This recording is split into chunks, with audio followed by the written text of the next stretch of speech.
E quero ler com os irmãos esse texto. Eu vou utilizar dois textos, mas eu vou ler apenas esse texto de Mateus capítulo 25, que é a parábola chamada Parábola dos Talentos, bem propício ao tema missões, né, que a gente está nesse culto de missões. O texto diz assim: porque isto é também como um homem que, partindo para fora da terra, chamou os seus servos e entregou-lhes os seus bens. A um deu 5 talentos, a outro 2 talentos e a outro 1, a cada um segundo a sua capacidade, e ausentou-se logo para longe. E tendo ele partido, o que recebera 5 talentos, negociou com eles e granjeou outros 5 talentos. Da mesma sorte, o que recebera 2, granjeou também outros 2. Mas o que recebera 1, foi, cavou na terra e escondeu o dinheiro do seu senhor. E muito tempo depois veio o senhor daqueles servos e ajustou contas com eles. Então aproximou-se o que recebera 5 talentos e trouxe-lhe outros 5 talentos, dizendo: Senhor, entregaste-me 5 talentos, eis aqui outros 5 talentos que ganhei com eles. E o seu senhor lhe disse: bem está, servo bom e fiel, sobre o pouco foste fiel, sobre o muito te colocarei. Amém? Aí ele vai dizer também a mesma coisa para o que ele deu 2 talentos, e esse que recebeu 2 talentos também granjeou mais 2 talentos. E aí o que é que acontece? Quando ele vai falar com o que recebeu 1 talento, esse servo vai dizer para o seu senhor uma coisa que a gente vai ter que atentar bastante no decorrer da mensagem sobre o que ele disse. Diz assim: mas chegando também o que receberam 1 talento, disse: Senhor, eu conhecia-te que és homem duro, que ceifas onde não semeaste e ajuntas aonde não espalhaste. E atemorizado escondi na terra o teu talento. Aqui tens o que é teu. E respondendo, porém, o seu senhor disse-lhe: mau e negligente servo, sabes que ceifo onde não semeei e ajunto onde não espalhei. Devias então ter dado meu dinheiro aos banqueiros, e quando eu viesse, receberia o que é meu com juros. Tirai-lhe, pois, o talento e dai-o ao que tem 10 talentos, porque a qualquer que tiver será dado, e terá em abundância, mas ao que não tiver, até o que tem ser-lhe-á tirado. Olha que palavra pesada, irmãos. Lançai, pois, o servo inútil nas trevas exteriores, ali haverá pranto e ranger de dentes. É uma palavra muito forte, né? Esse texto, algumas pessoas hoje, quando vão ler, imediatamente quando veem a palavra talento, eles querem atribuir essa palavra à mesma compreensão de talento que a gente tem hoje, né? Por exemplo, uma pessoa que canta muito bem, alguém diz assim: olha o talento dessa pessoa que canta muito bem. Só que nesse texto, o talento aqui não se trata desse talento que eu acabei de mencionar. Talento na época era um peso de medida, certo? Que era utilizado, assim, eu não vou dizer que era tão utilizado, porque ele era muito valioso.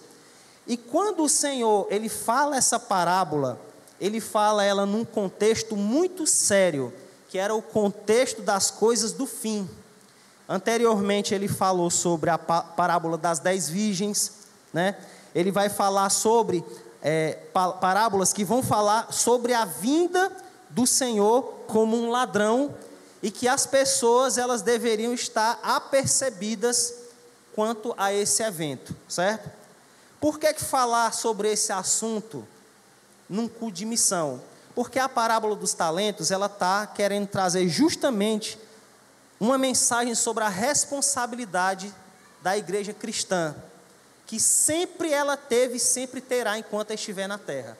E que muitas pessoas estão fazendo de conta que não existe, e estão fazendo igual esse último servo, que simplesmente enterrou o que Deus concedeu a ele.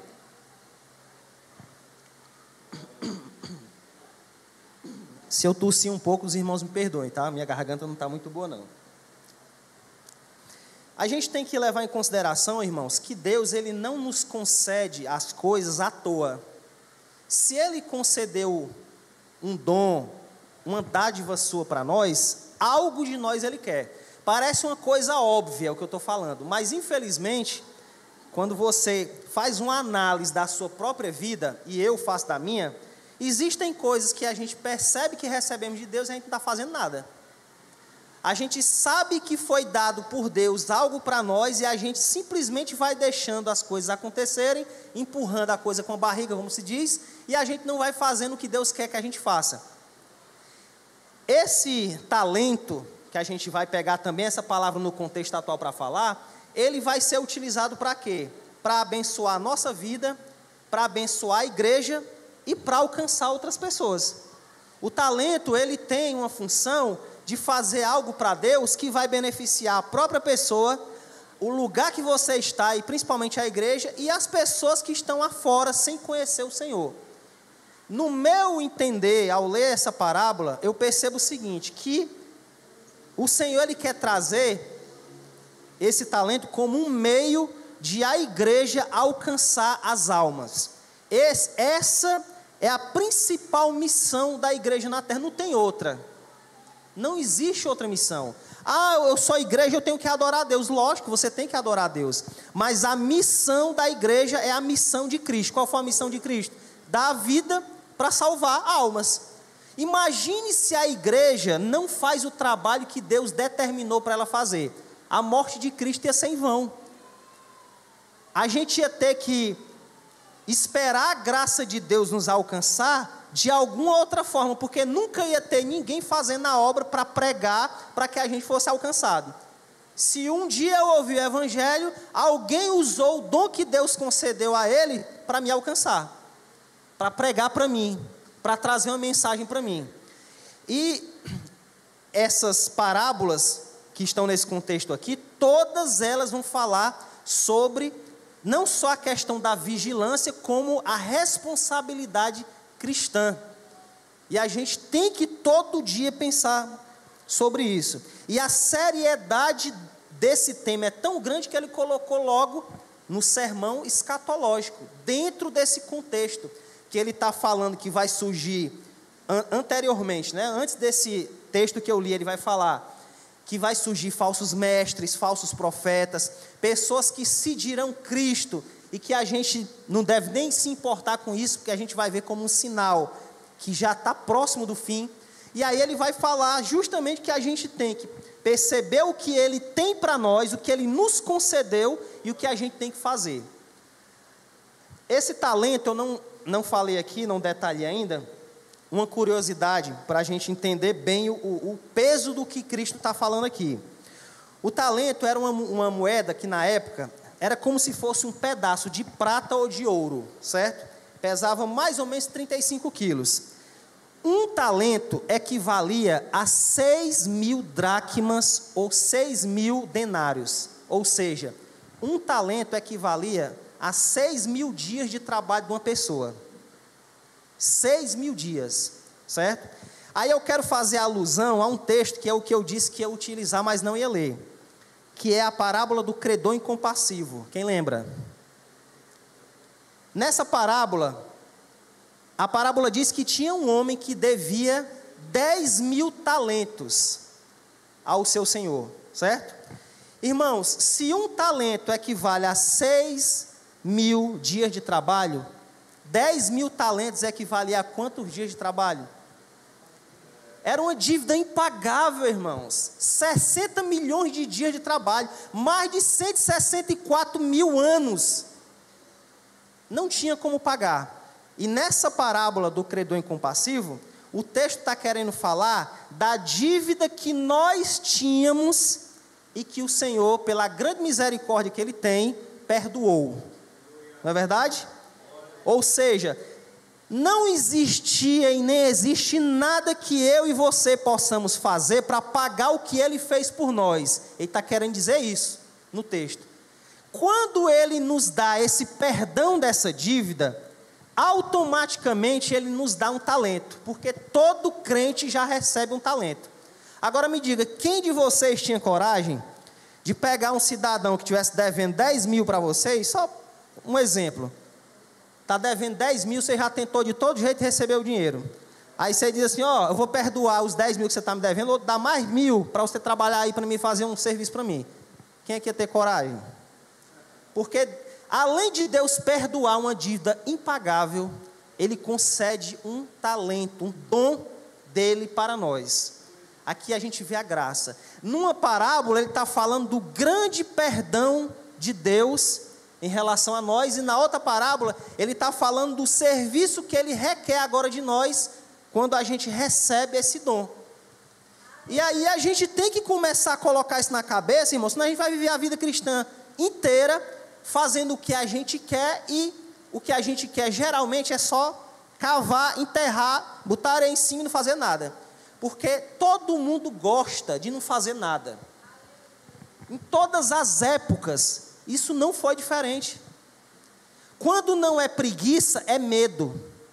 E o medo, quando a gente vai falar em relação a esse texto, por exemplo, o medo desse servo está atrelado a um pensamento errado que ele tinha do Senhor dele.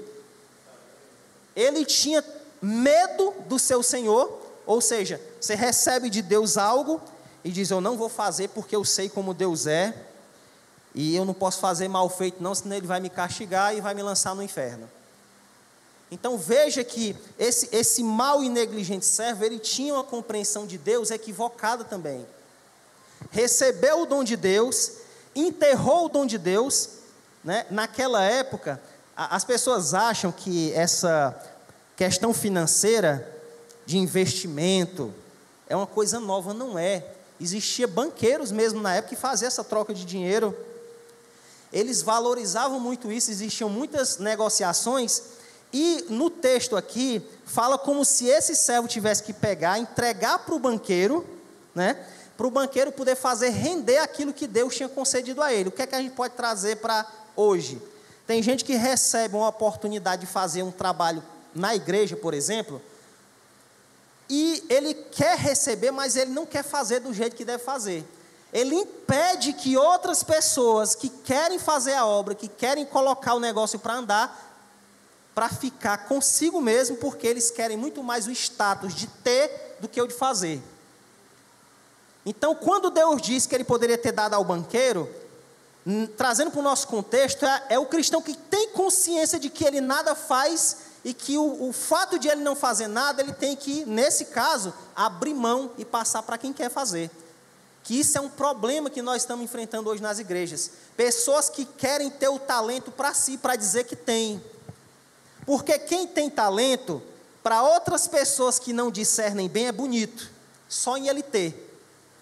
O fato de a pessoa ter algo de Deus, mas não fazer nada, para algumas pessoas já é o bastante. Mas para Deus não é. E aquela própria pessoa que tem o talento, ela se satisfaz só com o talento. Ela não se satisfaz com Deus, que é o dono do talento. Dono daquele dom que foi concedido. E como é que eu posso viver a minha vida inteira dentro da igreja com algo que Deus me deu sem fazer nada? Aí a pessoa diz assim, irmão, mas eu recebi e não fiz, mas no final eu estou salvo. Não está. O texto diz que esse servo, ele vai ser lançado nas trevas exteriores. Aí alguém pode dizer assim, irmão, então quer dizer que eu vou ser salvo pelo que eu faço, pelas minhas obras? Não. O fato de você não fazer, demonstra que você não está nele, porque quem está nele dá fruto. Obrigatoriamente, quem está em Cristo dá fruto. Esse é o sinal do cristão, irmãos. Se eu vivo a vida inteira na igreja, eu não dou fruto de nada, nem para os mais próximos, principalmente, como é que eu vou dizer, diante de Deus naquele dia, quando o Senhor trouxer diante dele algumas pessoas, né, como é que eu vou contestar? É o que acontece em Mateus capítulo 7, pessoas que questionarão a Jesus e dizem, Senhor, em teu nome nós fizemos isso, profetizamos, falamos em outras línguas, expulsamos demônios. Essas pessoas, elas tinham um talento, mas elas não tinham o Deus que concedeu o talento para elas. A satisfação única dessas pessoas era o ter esse tipo de coisa e não o Senhor da glória. Por que que a igreja está tendo dificuldade para pregar, para ministrar para outras pessoas, para falar do amor de Deus fora? Porque as pessoas, muitas delas, para infelicidade nossa, e aqui a gente tem que ser realista, até certos missionários que estão fora não são missionários. Eles estão lá, mas não são. Eles têm nome de missionário, mas não são. Eu não estou falando mal deles, eu estou dizendo a realidade. Irmãos, foi dito aqui, na França e em outros países, o ateísmo é incitado. Eles ensinam você a não crer em nada. Sabe o que é que o Islã está fazendo? E foi dito aqui também, está dominando a Europa. Eu vou falar que eles ensinam a pessoa a ser ateus, aí eles só são ateus para o nosso Deus. Eles não são ateus para o Deus do muçulmano. Aí o muçulmano chega lá, cheio de regras, numa sociedade em que as mulheres são altamente feministas, cheias de si. Aí a mulher se converte ao Islã, coloca uma burca, é mandada pelo marido, mandada mesmo, não é submissão cristã não, é submissão islâmica. Eu quero ver se eles são bons mesmo, é chegar aqui no Brasil e fazer isso, que eu acho que aqui no Brasil eles levam um mói de sola da mulher no primeiro mês logo. Aqui no Brasil deturpa tudo. Aqui no Brasil, o Islã, se ele chegar, ele vai ter um trabalho grande. Porque tudo, vão dar um jeitinho brasileiro no Islã. É verdade, irmãos, é sério. Eu tenho certeza. E outra coisa, podem pesquisar, porque já tem mulheres cristãs e tem hoje é podcast de tudo, né? Pode pesquisar, tem mulher islamita, dando tipo testemunho lá na internet, e dizendo, não, é tranquilo o Islã, é porque ela não mora lá, porque se ela for para lá é diferente. E eu estou falando, parece brincadeira, irmãos, mas assim, quando chegam lá, nesses países, eles se submetem à religião. Então, é uma religião completamente cega, e eles se entregam cegamente àquilo. Mas nós que somos cristãos, que temos a verdade, não fazemos esse trabalho com a intrepidez que eles fazem. A gente não faz.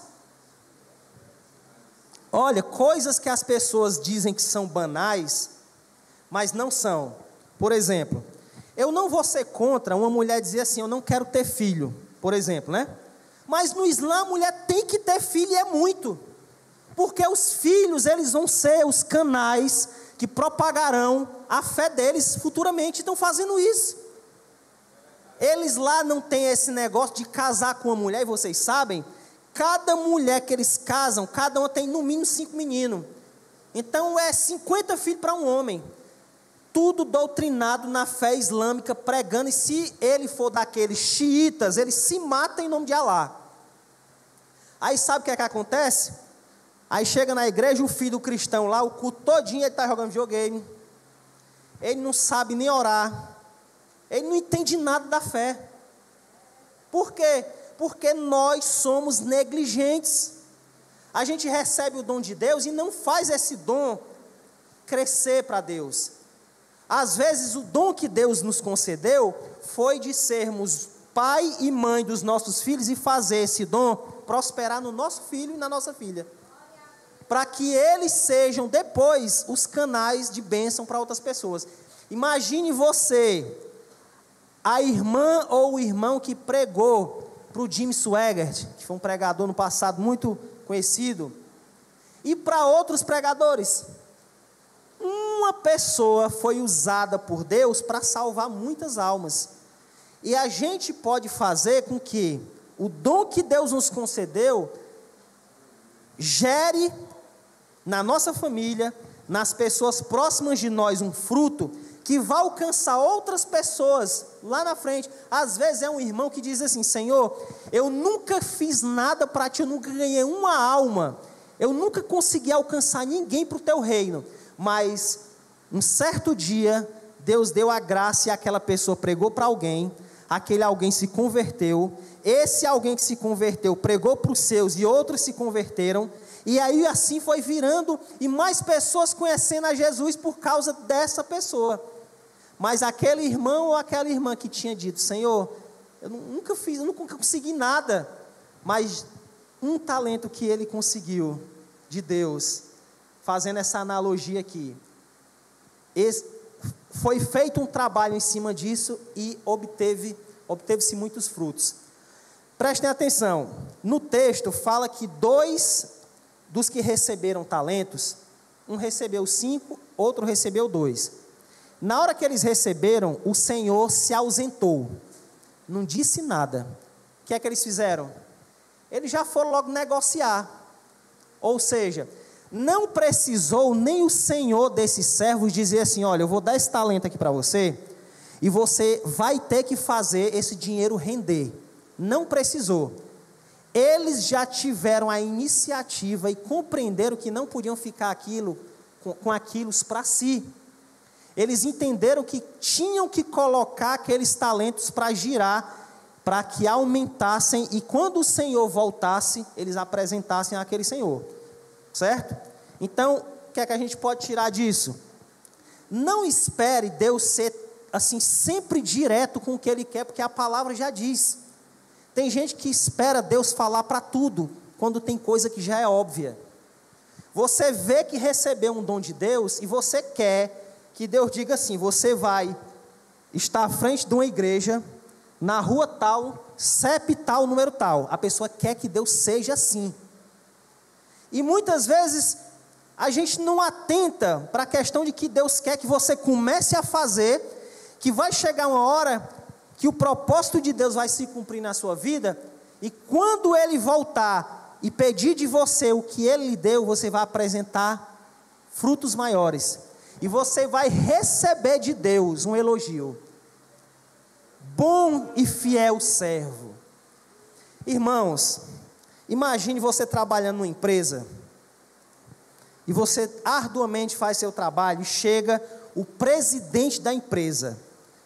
Aí ele diz assim: eu quero chamar tal pessoa aqui, nós vamos ter um evento, e diante de toda a empresa ele diz assim: ó, você é um funcionário exemplar. Quem é que não se enche, né, de alegria, alguns de vaidade, né? Agora imagine o dono do céu e da terra, o soberano Senhor, chegar naquele dia e dizer: bom e fiel servo. Você receber do Senhor esse elogio. Não é porque a gente é bom, mas é porque com a graça dele, a gente, confiante nessa graça, conseguiu fazer a vontade dele, né? E aí o mau servo, ele tem uma visão totalmente diferente dos outros. Os outros não foi necessário falar nada, esse outro não tomou a mesma iniciativa, e ainda por cima tinha uma visão do seu Senhor como se fosse a pior pessoa do mundo. Imagina uma pessoa que recebe algo de Deus hoje e tem essa percepção de Deus. Que tipo de Deus é esse que a gente está servindo? Um Deus que não entende nossas debilidades, nossas dificuldades, a nossa maneira de ser, que conhece a gente profundamente, mais do que nós nos conhecemos, porque na verdade a gente acha que se conhece, mas não se conhece.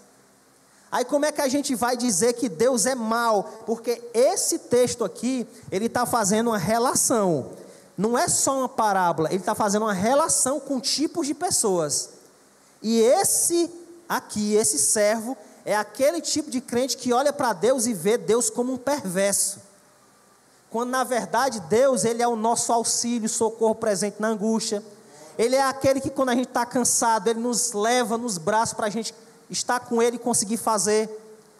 A gente tem que ter essa convicção, irmão, senão a gente não faz nada. O problema hoje de muita gente na igreja é que quer fazer as coisas por si só, quer caminhar com as próprias pernas quando não dá para caminhar. Deus não precisa ser direto, específico, como eu falei, não. Você tem que fazer, mas confiando que Ele está com você para fazer, porque senão as almas que estão fora, que os missionários estão pregando, elas vão perecer. Por quê? Porque não tem gente para pegar. Faça uma análise, se você fizer uma análise de missionários da Assembleia de Deus, de todas as igrejas brasileiras que estão no mundo. É pouca gente, irmãos. Para a quantidade de gente descrente no mundo, não é nada. É pouquíssima gente. Aí chega uma família muçulmana, voltando aqui para eles, uma família muçulmana destrói os cristãos de uma cidade todinha, uma família. Por quê? Porque o trabalho que eles fazem é muito forte no que eles acreditam. Eu gosto sempre de mencionar essas seitas, esse tipo de crença, porque por mais que eles façam errado, a gente também pode pegar alguns exemplos, né? Por exemplo, dificilmente a gente vê hoje alguém fazendo visita, estou falando de crente, visita mesmo. Na verdade, as visitas que a igreja faz hoje, é visita para outro crente, não é visita para pregar para descrente, né? Tanto é que as igrejas hoje, um culto, dificilmente tem um visitante que é descrente. Antigamente dizia assim, levanta a mão quem não aceitou a Jesus ainda. Muita gente. Hoje, se você perguntar, se levantar um, você tem que passar a noite dando glória a Deus, porque não tem mais. Não vem mais. Aí o que é que acontece? O testemunho de Jeová vai no sábado, ó, lá na tua casa. E eles não estão nem aí se eles vão passar vergonha, não, eles vão lá. Eles estão certos na doutrina deles? Estão não. Mas eles estão certos no que eles estão fazendo que nós deveríamos fazer. Na época da Covid, no auge da Covid, eu estava trabalhando na Uber. Um número todo tempo ligando para mim, eu não entendi o que era, não sabia o que era. Eu parei o carro num lugar. Era uma mulher testemunha de Jeová. Ela estava ligando aleatoriamente para falar da doutrina deles. Comigo ela não deu muito certo, porque ela ouviu muita coisa, né? Mas com outras pessoas, ela conseguiu falar o que ela queria falar. Então vejam que a igreja cristã hoje está com extrema dificuldade em fazer com que o seu talento cresça para o reino de Deus, porque coisas que são necessárias de serem feitas não são mais. Antigamente, o pessoal comenta que um crente ganhava 1000 pessoas, né? Hoje é o contrário, não tem, 1000 crentes não ganham uma pessoa. Tantos escândalos, né? Já tem o problema do crente que ele cava em terra. E agora tem uma nova modalidade. É o que pega o talento e ele usa para envergonhar o evangelho. Esse aqui, ele foi negligente porque ele não fez prosperar o talento. E hoje a gente tem a modalidade do que pega o talento, que é o dom de Deus, e ele envergonha o evangelho. Aí isso faz o quê? Com que a gente tenha dificuldade para pregar, de apresentar Cristo para a pessoa diz assim, tu é de qual igreja? Dá até vergonha de dizer às vezes, irmão.